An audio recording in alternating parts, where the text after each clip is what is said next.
Okay, welcome Year 10. This is the second lesson on electrolysis. Um, if you haven't done so already, listen to the first lesson. I'll do a little bit of a recap first of all. So this is what we were learning. You should know that what an electrolyte is. An electrolyte is an ionic compound which is molten or dissolved in solution, and you should know roughly how you set up an electrolysis experiment.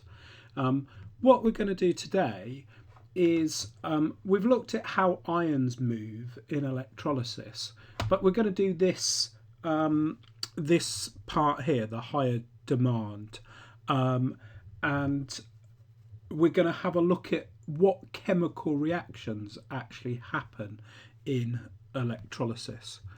Now,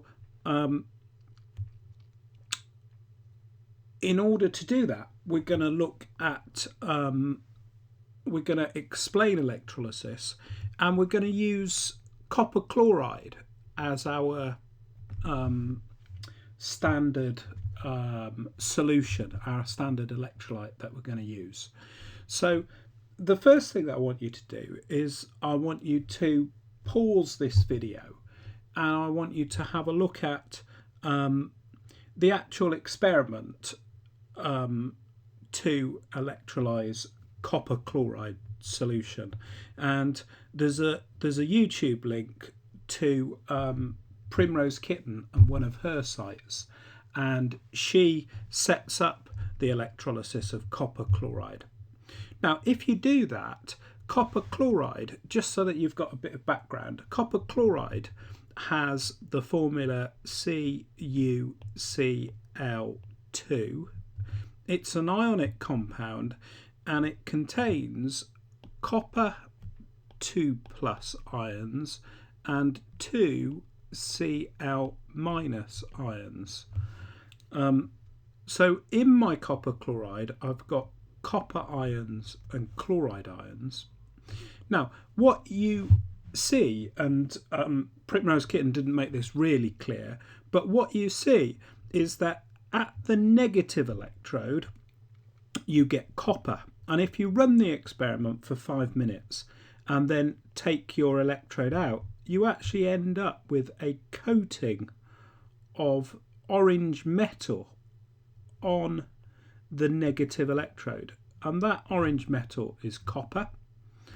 And at the positive electrode, you get bubbles of gas given off.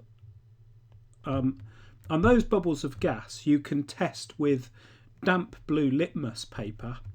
And if you test those bubbles of gas with damp blue litmus paper, you find that that the damp blue litmus paper goes red and then bleaches, and that's the test for chlorine gas.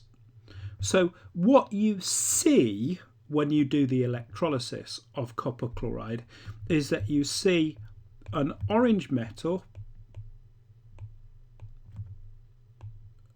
and that is copper, which has got the formula just Cu, and you see a colourless gas, or a light green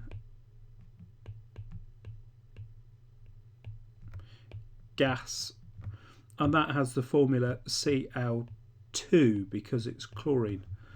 So I take copper chloride, CuCl2, in solution. It's a blue solution, you'll see it when she does it, and I get an orange metal at the negative electrode and a light green gas at the positive electrode, and those two things are copper and chlorine. And copper chloride is made out of copper and chlorine. And so what I've done there is I've used electrolysis to split copper chloride up into the copper and the chlorine that it's made from. Now, what we need to do is we need to explain how the ions in copper chloride become copper metal and chlorine gas. And those are the reactions that are happening at the electrodes. Now, what I want you to do now is I want you to pause this video and I want you to go and have a look at that YouTube clip.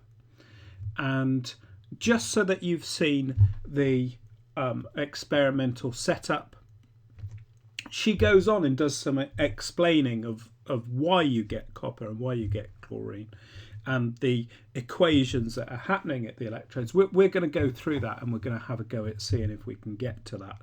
But just pause this video now and go and watch that YouTube clip.